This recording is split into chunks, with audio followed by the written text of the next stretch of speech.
Welcome to Earth is Our Witness. My name is Parimal Deshpande. I'm the producer and host. And welcome again, everyone, for your time. It's a sunny Seattle, and we have a special guest today from all the way from Ireland, which is evening time there. Let me introduce you to today's topic. It's a very interesting topic. As usual, we talk about stories of interconnectedness from inspiring photographers all around the world, and today is no exception. Today's topic is the big cloud. And the reason why it's so interesting is, personally, I don't know what it feels to chase storms and tornadoes and lightning storms and the beauty and the splendor and sometimes the terrifying experience of that and why they all matter. So with that, let me welcome our special guest today, Camille Seaman from Ireland. Camille is a TED Senior Fellow, contributing photographer to Nat Geo and many other magazines. With that, let's welcome Camille. Camille, welcome to Earth is Our Witness. Hello, and thank you for having me. Welcome. So I got to ask you a question before you start sharing your work about the big cloud. What is TED Senior Fellow? What is TED? Okay, so TED stands for Technology, Entertainment, and Design. And many people might have seen this red capital letter TED talks, or even seen it or heard it mentioned on TV or watched a TED Talk. But TED stands for Technology, Entertainment, and Design. And as a TED Fellow, basically, being a TED Fellow is being someone that is not necessarily having the space or financial ability to attend a TED conference. And however, they find TED Fellows like me, and they say, oh, you've got a good idea. You've got an idea worth spreading. And so as a TED Fellow, what they do is they lift us up, they mentor us, they put us on the TED stage, they put us in dinners and lunches with anyone you can mention, even people like Bill Gates, actually. He's a person who comes to TED quite often.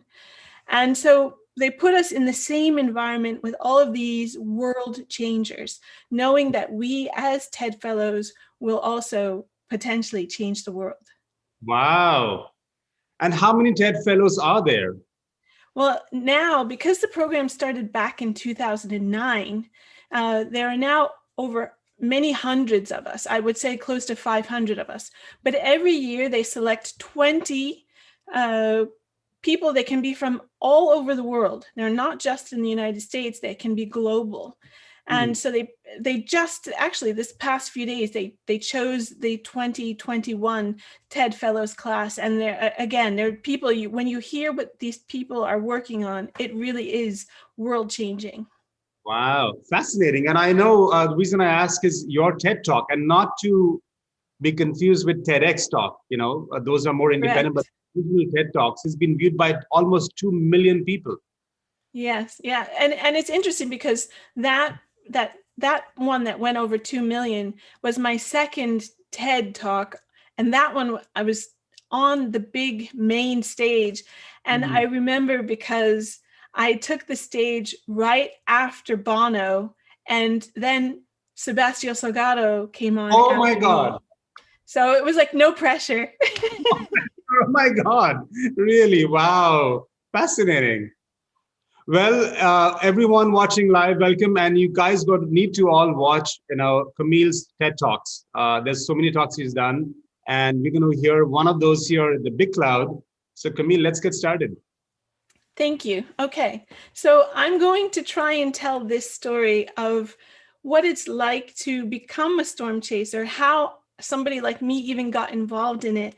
And if Parimal has questions, I hope he will interject.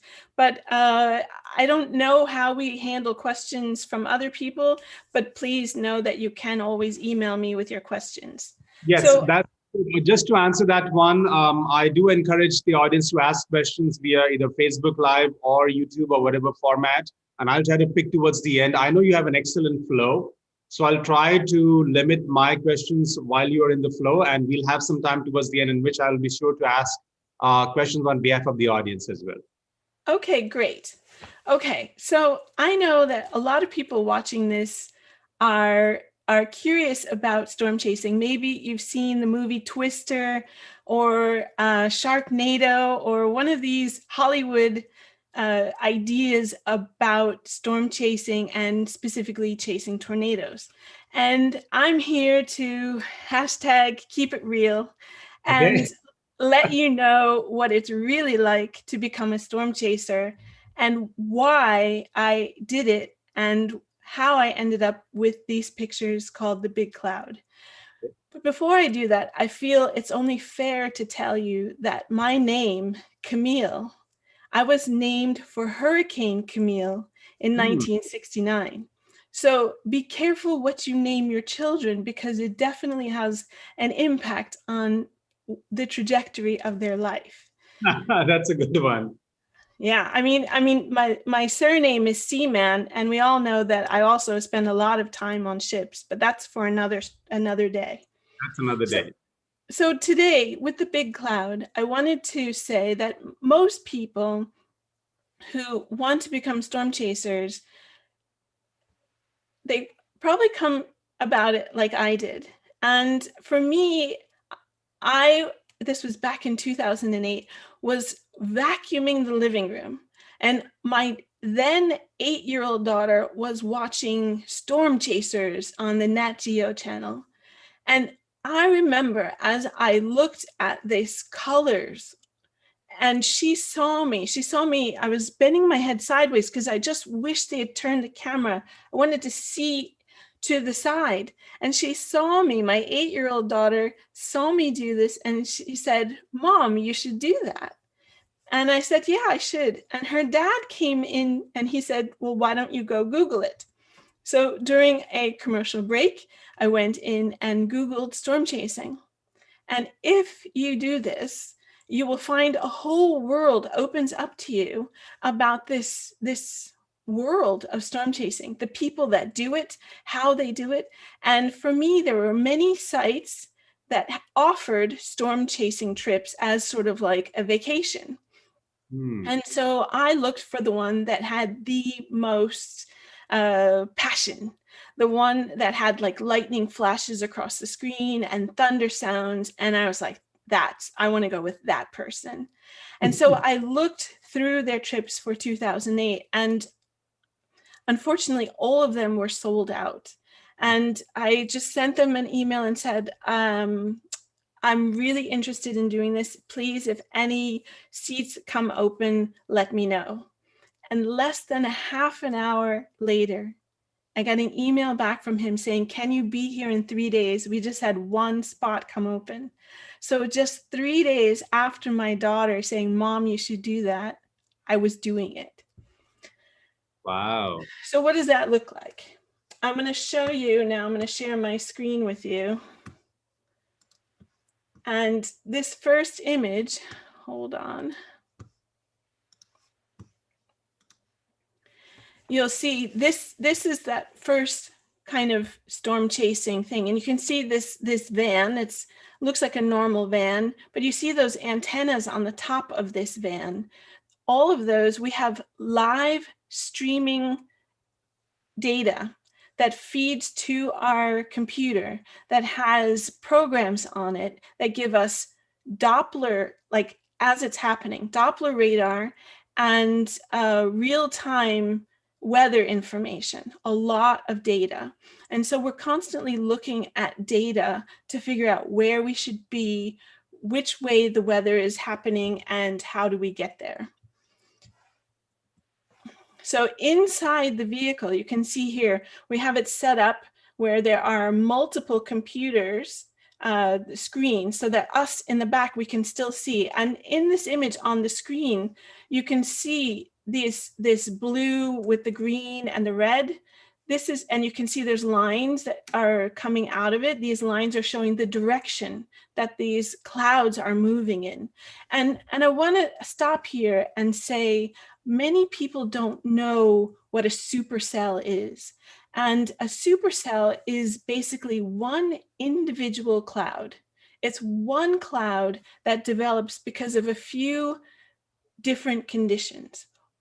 the main condition is you have this very powerful jet stream that dips down from Seattle. And if the conditions are right, there will be a hook, or what we call a trough, and it will bend up and come right into the Great Plains. And that jet stream is being met by warm, moist air that's being drawn in from the Gulf of Mexico. When these two collide, it actually starts to put a spin on that moist, warm air. And remember that moist, warm air has a lot of energy. So as this energy is coming up, these individual, and I mean one cloud, will start to blow up like a cotton ball. And that is a supercell. Supercells are the clouds that generate tornadoes. And what a lot of people don't know is only 2% of supercells will produce a tornado. So it's for me, it really wasn't about the tornado, because usually tornadoes, I mean, there are some that are quite photogenic, but usually they are dark and not much light in it. So here you can see a different kind of storm chasing vehicle. And again, with the antennas and the equipment on the roof, people would recognize us as storm chasers as we came through their towns. And depending on the town and the situation, you have to be very compassionate. You have to understand these are people's lives. This is where they live day in and day out. But this picture, you can see we are underneath one single cloud. And that's one of the most beautiful things, photographically speaking, about a supercell is because it's one individual cloud. And I'm going to stop and be a little technical here. That single cloud can be up to 50 miles across, and it can reach up to 65,000 feet into the atmosphere. Wow. So because this is one individual cloud, you can see you end up with this very bright light out from under the cloud. So for us as photographers, we wanted to be outside of it. There are people like these vehicles. You can see these are special vehicles that are built to put themselves in the path of a tornado. And the big one on the left of the screen, that is the TIV, or tornado intercept vehicle. And you can see it has special things, hydraulic spikes, that it literally, the sides of the vehicle, they slide down, and that keeps wind from coming underneath the car. And then it has spikes that literally go into the ground. This vehicle, its purpose was to put itself in the path of a tornado so that Sean, and forgive me, I can't think of his last name right now, but Sean would use an IMAX camera to try and film it. And if you ever do get to see his IMAX video, it's incredible, because he actually did, after many years of trying, have this success of being in the path of a tornado. That is not at all what I was about or wanted to do. And the two pictures on the right side of the screen, those are both the same vehicle, well, two different versions of the same person's vehicle. And that's the Dominator.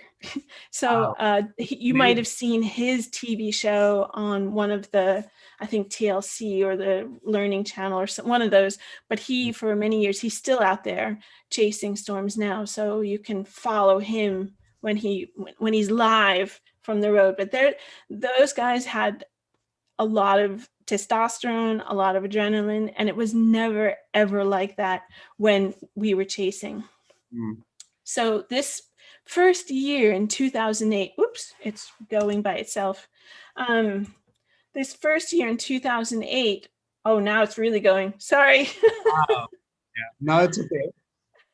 I'm gonna go back. I think it's on like auto or something. Yeah, it's just auto going.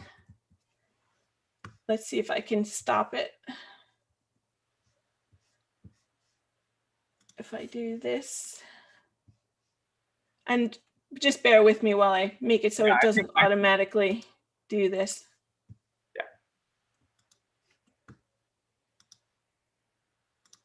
Yeah. So we were there. Hopefully it won't go anywhere. So Okay. this picture, you can, nope, it's gonna go. All right, I'm gonna talk about them, but you can see I had to learn really quickly that the horizon was very important in these photos. And you can see again how the sun is shining from outside, and that it's the western corner. So we would have to wait until, or get in position late in the afternoon, because that's when all of this warm, moist energy had hit its peak. Literally the sun had heated the atmosphere enough that all of this moisture was growing. And we would have to look to see where the conditions would be right for these clouds to form. And as you can see in pictures like this, the sun does shine out from under the west side. So you get this dramatic light, like the foreground can be lit because we are just on the outside of this cloud, or under the shelf of it, the lip of it. And so you get this beautiful light and darkness. And for me, here's another one. This storm was actually collapsing. And this is us fleeing. We've had to drive at over 95 miles an hour to get out of the way. And what this is called a mammatus cloud. This is one of those cotton balls, and I hope it stays there, because no, it's not going to stay. I'm sorry.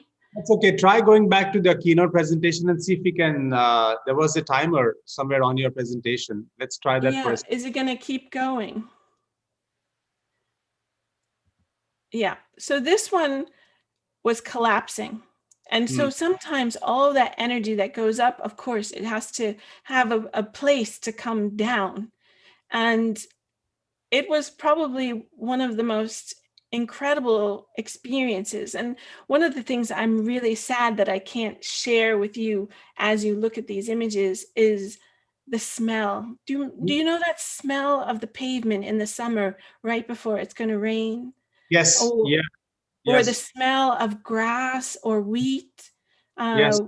and the warm kind of smell of wind, Mhm. a little bit of earth smell. There's all of this. There's also static, and the colors. You're getting hints of the turquoise colors that come through these clouds. Wow. This, yeah.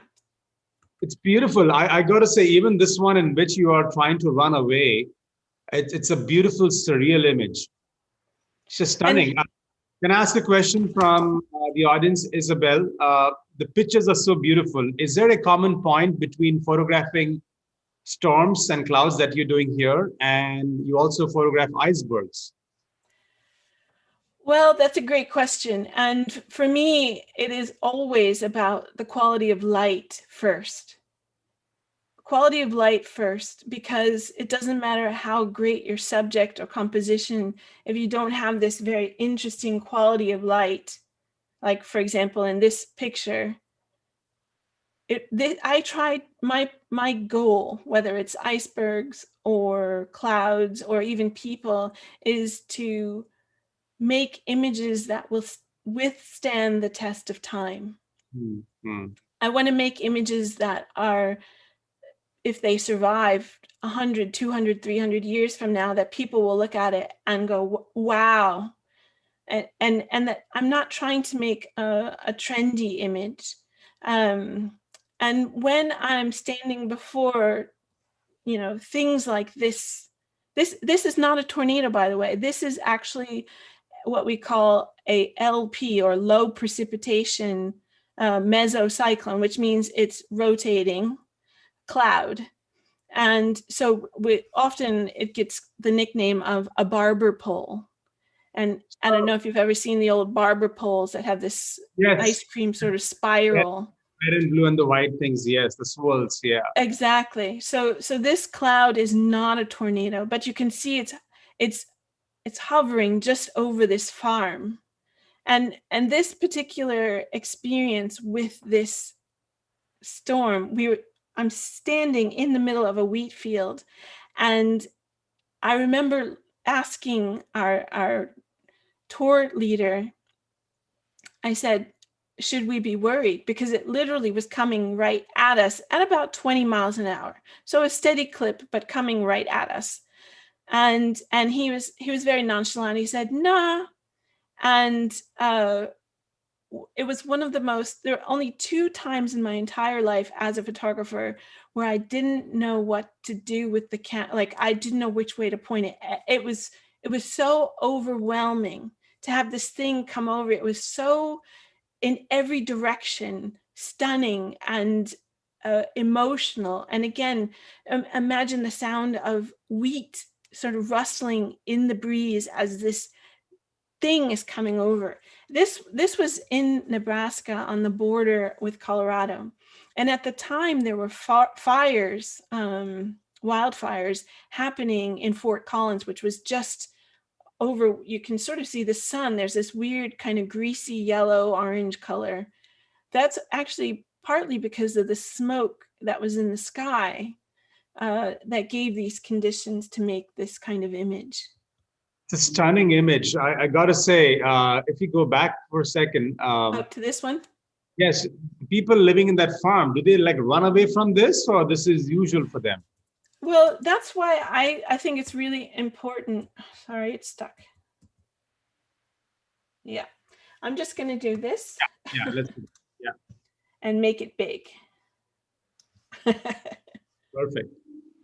So that's why it's really important to have compassion when we're doing this. We are not disaster tourists, and I can tell you, we have gone through towns that have been completely devastated, where there has been loss of life, and so I only hope that more and more people that live in these areas actually do invest in a proper storm shelter, because the threat is real, and I don't think it's a matter of if you will get hit, but when. If you live in the plains, and I should give more detail here and say that we chase as far south as the Texas-Mexico border, and as far north. Sometimes we bring our passports with us because we know we might go into Saskatchewan or Alberta.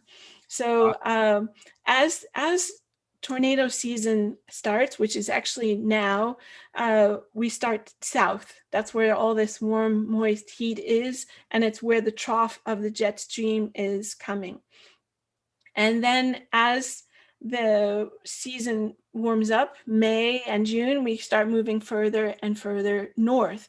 And part of the reason we stay mostly in the Great Plains is not just because that's where the tornadoes happen, but because it's open. There are a lot less trees there, which photographically is effective, but also at safety, it's effective. As you all know, tornadoes happen all over the United States. They happen in New York even. And if you ever are as curious as I was about the whole science and geography of it, if you look at NOAA's website, the National Oceanic Atmospheric Administration website, they have a great map. You can even Google tornado map last 50 years or something, and you will see that they happen all over the United States, and they show you the actual path and intensity on that map. So everywhere can be hit by a tornado. These supercells can happen anywhere, but we tend to stay chasing within this corridor of the Great Plains. I think the furthest east I've personally chased storms was Iowa, and the furthest west was Wyoming, Colorado, New Mexico. Wow. So that's kind of where we go, and you know, places. Some of my favorite images I make are in South Dakota, and I don't know why, but something about the terrain, the rolling hills, the light, that time of year. It's also, by the time we're chasing up there, June, the days are longer, so you have more time to be out there chasing. So I wanted to try and show you, and I'm sorry the whole slideshow thing went berserk, but I wanted to show you, for example, in this image, I learned very early on a few things. And this is nuts and bolts for those of you who I know are going to want to try and do this yourself. Number one, don't ever, ever, ever go storm chasing on your own. It's tempting, but it's incredibly dangerous, and it's just not worth it. So find a tour and go with them. And once you have established yourself in the community, then you can make your own smaller groups and chase together that way. But do not do this on your own to start with. Second is, there is almost never enough time to set up a tripod. So every photograph you've seen here, I've handheld. And when I first went out in 2008, I was so unprepared. I brought with me film cameras, and I left thinking, not only were my lenses not wide enough, but my film speed wasn't fast enough, because you're hand holding in wind. I sometimes am leaning against the vehicle for some stabilization, or you learn to do sort of the target practice method of inhale and exhale, release the shutter, just to stabilize the camera just that little bit more. And it is a little bit forgiving because it's a cloud. It doesn't have to be super sharp. And something about storm chasing, actually, as a photographer, taught me to let go a little bit about being so hung up on everything being hyper sharp. That for example, that this one where we're on the run, there is an emotive quality in this image because of the motion, because it is not super sharp, and letting go a little bit. I mean, so much of storm chasing is like this meditative exercise, because you have no control over anything, really. You can only be there in the moment, ready and prepared. And that moment may only last for a hundredth of a second, and then the situation is completely different. So it taught me many things going out there. The other thing that I learned very quickly on is the images need a horizon. When you make an image, for example, of a cloud that's up in the sky, if I didn't have that, even that tiny sliver of land in the image, your brain has no reference and no idea what it's looking at, or how big it is, or anything. And so I learned that even the tiniest sliver of horizon was critically important. And I should say that the widest angle lens that I ever used was a 21 millimeter. And there are people who, of course, they go out with much wider lenses. But for me, I didn't want too much distortion of the pole of, what do you call this? The power line poles, or houses, or cars. And so 21 millimeters was really the max for me. And you can see these clouds, these storms are so big, it's near impossible to fit the entire storm in one frame. And I think that's partly why I went that first time with this. It was a Fuji GX617. It was a medium format film camera that did these panoramic pictures. But even then, I couldn't fit the whole image in the frame. I was talking about this and it ran away from me. This particular image is significant to me because as it collapsed and we were driving away, I was driving.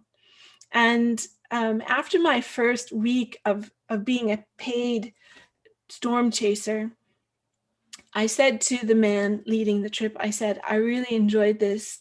I'd like to do it again. Can you let me know if anyone cancels? And he said, well, do you have a license? And I said, well, actually, I have a commercial license. I can drive up to 15 people. And he said, you're hired. So my second trip forward, I was a paid storm chaser driving and driving away from this at over 94 miles an hour. I remember we had to drive that fast for several minutes to get out from under it. And this is something critical to know as a photographer if you're going to storm chase. The drivers will always tell you once. I won't ever say get in the car twice. And no image is worth us losing our lives. So if I say get in the car, I don't mean after you press the shutter. I don't mean in a few seconds, or I mean now, like your life depends on it. And that was really the situation here. And after we had driven out from under this cloud and we got to a safe place, the next morning, because I was the driver, I did my walk around to check the car, and I realized that the rear wheel was being held on by only one lug nut. Ooh. And so check your tires. Be safe out there, because, you know, a lot of the deaths and accidents that happen around storm chasing are not because necessarily of the weather, but because many people don't know this, but the middle of America is still widely unpaved. There are a lot of dirt roads out there. This picture is one of my favorite types of clouds. These are like being in a living lava lamp. Like the clouds, you can actually see them undulating up and down. And I don't know if any of you have ever seen these, but they're mesmerizing, and they're called mammatus clouds. And I know a man named these because they were named mammatus for the mammary, because they look like boobies.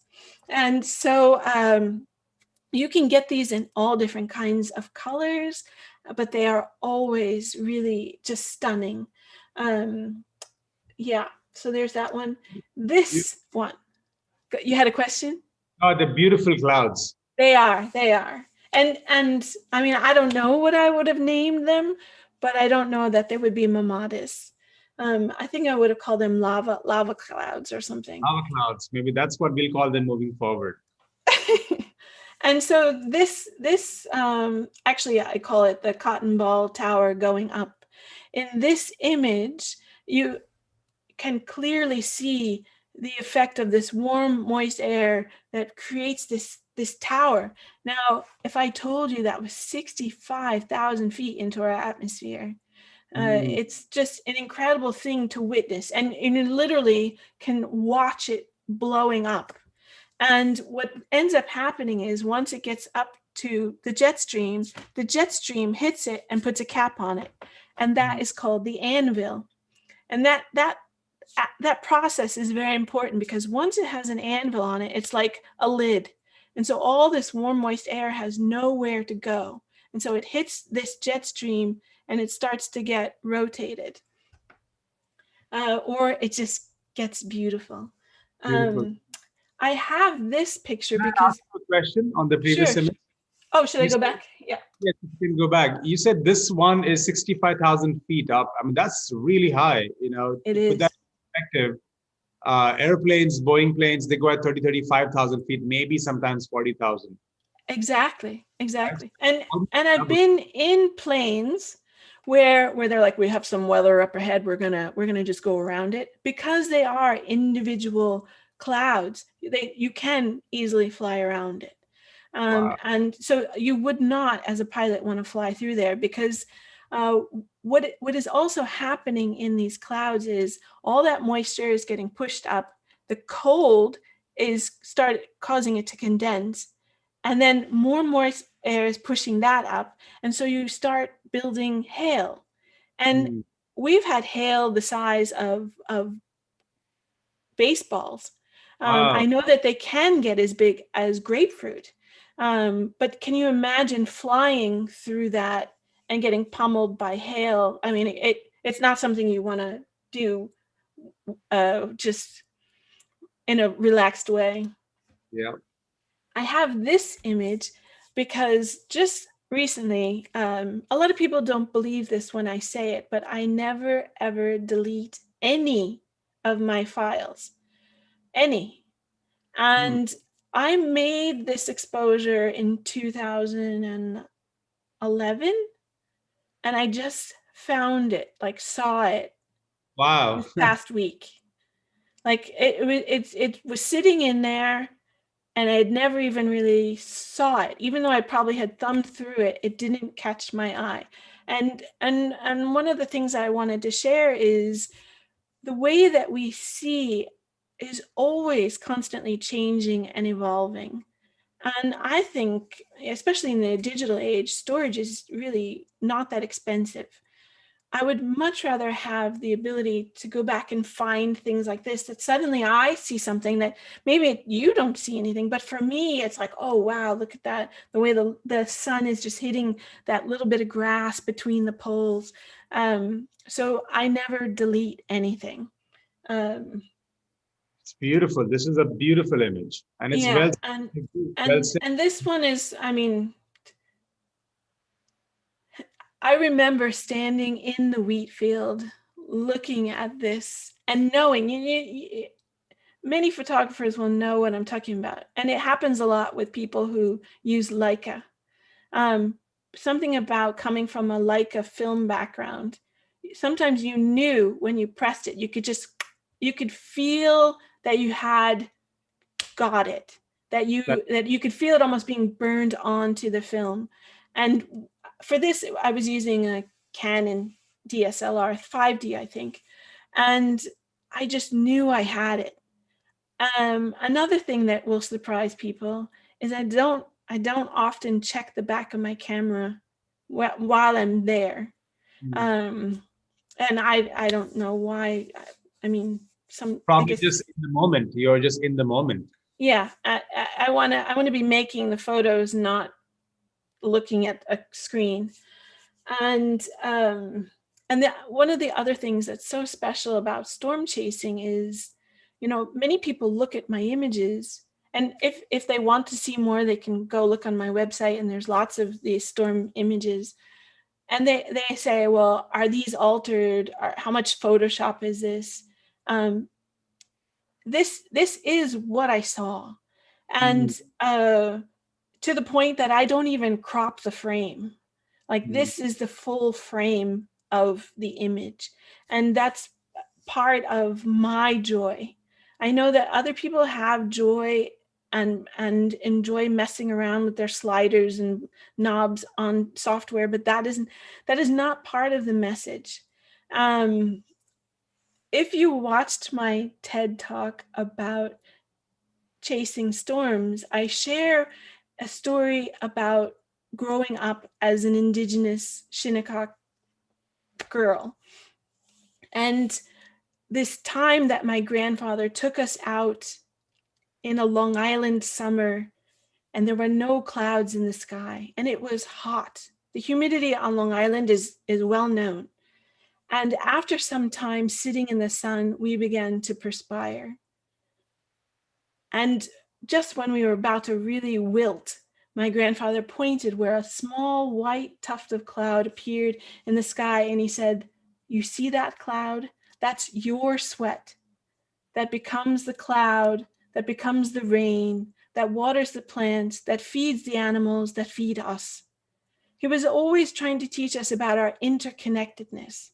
And so, of course, when I was chasing storms, I couldn't help but think about all of the water.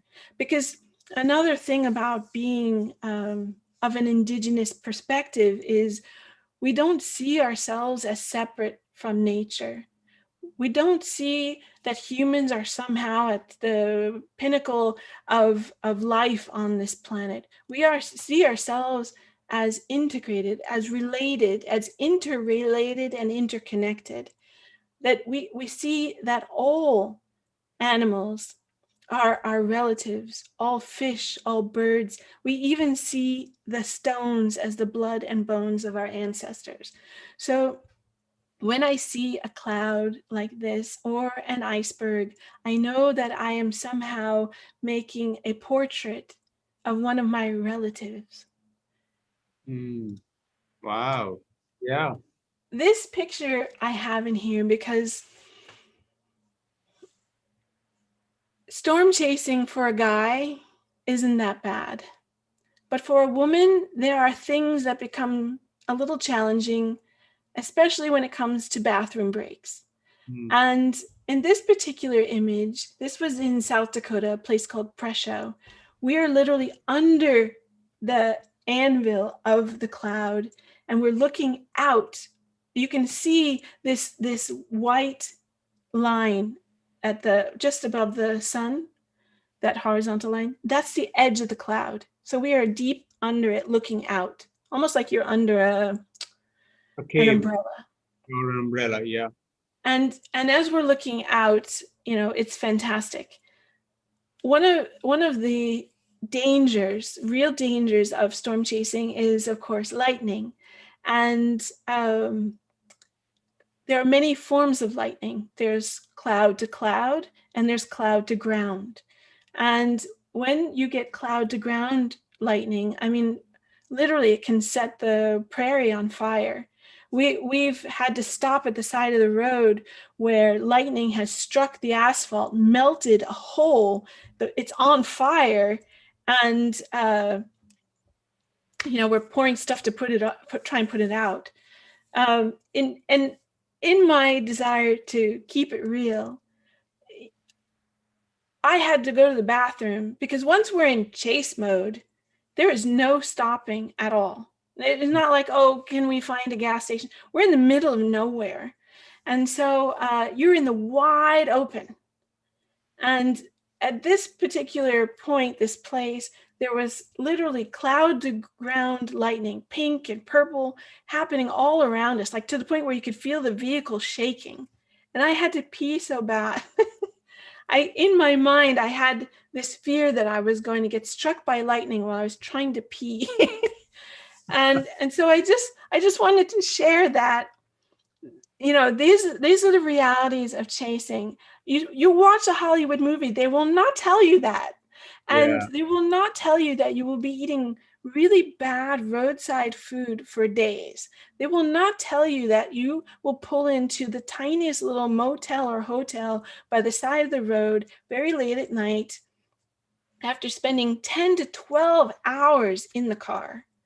So I wanted to hashtag keep it real and say that, if this is something you think you want to do, think about the fact that you're not going to be able to say, like, can I get an organic chicken on the side with the, it's not that kind of tour. And then this last image that I wanted to share is special to me because I was talking about this lightning. I am so lucky that I use a basalt tripod. So at night, if you didn't have this lightning, it's pitch black. And we literally pulled over on the side of the road and we were watching the lightning in the distance, like it was literally out on the horizon. And all of a sudden, we had with us a Welsh weatherman. And the Welsh weatherman was like, I'm not getting out of the car. And I was like, come on, it's okay. It's way over there. We're fine. And so I was doing this technique of photographing lightning where you keep your finger on the shutter with bulb setting. And as soon as you think the lightning is happening, you let go. And so that's what I got here.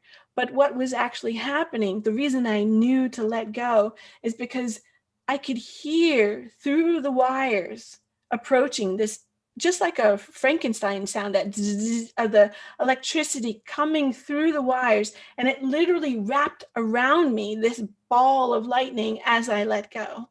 Oh my God. My hair, my hair was up. And after I made this, I was like, okay, I'm done. I'm done. That's enough. So I hope that I have shared with you some of the realities of storm chasing, and I'm very happy to answer any questions if anyone would like. Yes, thank you so much for sharing. I loved how you kept it real, including how you couldn't take a pee. It just reminded me, I was in Serengeti many, many years back and really badly wanted to pee, and there was clearly no restrooms or Starbucks in the Serengeti. And my worry was in this all tall grass, like if there's a lion or a pride, I'm done. There's not. Exactly. These are real concerns. Yeah, like it was the fastest pee of my life. I can tell you that. Same. I do have a few questions, and one of my own as we wrap this up, as we come close to the presentation here. A question from Maha Durosovic. I hope I'm pronouncing that name right. What is your usual equipment for storm chasing? That's a great question. So I learned very quickly that film was not gonna work. It just wasn't fast enough, and so I adapted to digital still imagery quickly, and then I wanted to have the fastest lenses I could personally, because I knew there wasn't often time to set up a tripod, and so I was using prime lenses. That means they're not zoom lenses, and average speed was like 1.4. 2.8 sometimes still wasn't fast enough. And of course, almost every image you'll see that I have is made with a Canon DSLR. Sometimes it's a 5D and sometimes it's a 1DX. That's good. Thank you. One question I had was in terms of the beauty you see, and also sometimes in terms of terrifying images. You see this huge contrast. Tell us a bit about how that also changes how you feel, the emotions you have, when you see a beautiful and also sometimes terrifying. Well, this is where, we can talk a little bit about fear and the way that people perceive and respond to fear. And I don't know that I have the same experience that even many people look at my photos and they go, oh, that's so scary. And for me, there was only maybe one moment in my life when I was like, ooh, this doesn't feel right. I wouldn't even say I was scared, but it didn't feel right. And so for me, I am in awe.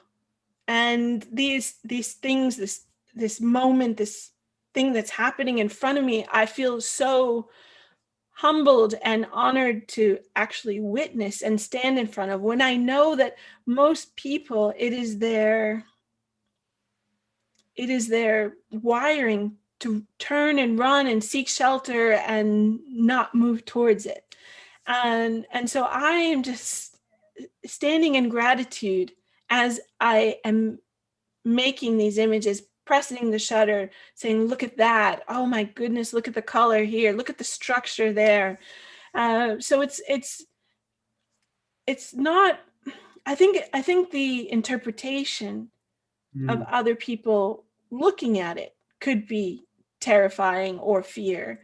But for me, it's always been these incredibly humbling, awesome gifts.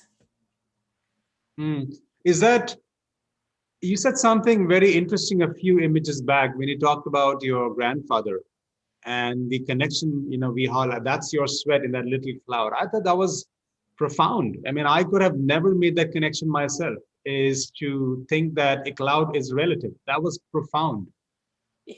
Well, I think that's the gift of growing up as an Indigenous person and being nurtured to know that interconnectedness, that interrelatedness, not seeing, for example, a cloud or a river or anything as an it and or a thing. And when you acknowledge its energy, as your relative, it's just how can you be fearful? You can have respect, and you should have respect, but you don't necessarily need to be afraid. It changes the way you look at the world. It reframes the entire perspective of how we look at the world. Whether Absolutely. we interviewed one photographer, Amy Gulick, very similar to you, very profound. And I remember she said something very similar in her own language, which is, and I reference here is, you don't look at things as resources, which you often do. A mountain, can I mine it for me? Or a tree, can I cut it for me? But as a relationship, and that changes how we look at the world. Absolutely. And I would say that that is exactly right. It drives me a little crazy when I hear that word resource, when you're talking about literally a relative, something that you need as much as it needs you. Like we cannot take every tree and think we will survive. We cannot pollute all the oceans, or even put our CO2 into the atmosphere and think we will survive. It is all interconnected. Great. Well, as we wrap this up, Camille, if there's one wish you had for us all, having witnessed what you have witnessed with the big cloud, what would that be and why? I want everyone, no matter where they live, to go outside and appreciate the sky, whether there's clouds there or not, and understand what a gift it is, something we take incredibly for granted, that we can literally just breathe in. We don't have to wear a spacesuit. We don't have to wear something to filter out poisons.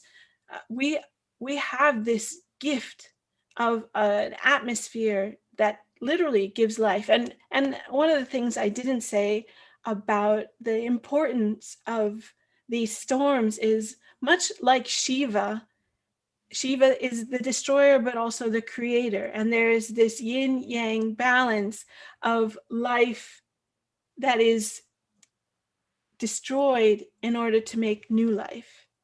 So just appreciate how lucky we are to have this incredible planet. Great. Thank you so much. Thanks to all our viewers and the questions and participation. Thank you. Big, big, big thank you, Camille. This is fascinating. We'd love to have you back to talk about icebergs and other topics in due course. For Earth as a Witness, and for everyone else, please do share if you like this, and consider subscribing on YouTube, Instagram, Facebook, all the channels. And see you soon. Thank you, Camille, again. Thank you, Parimal.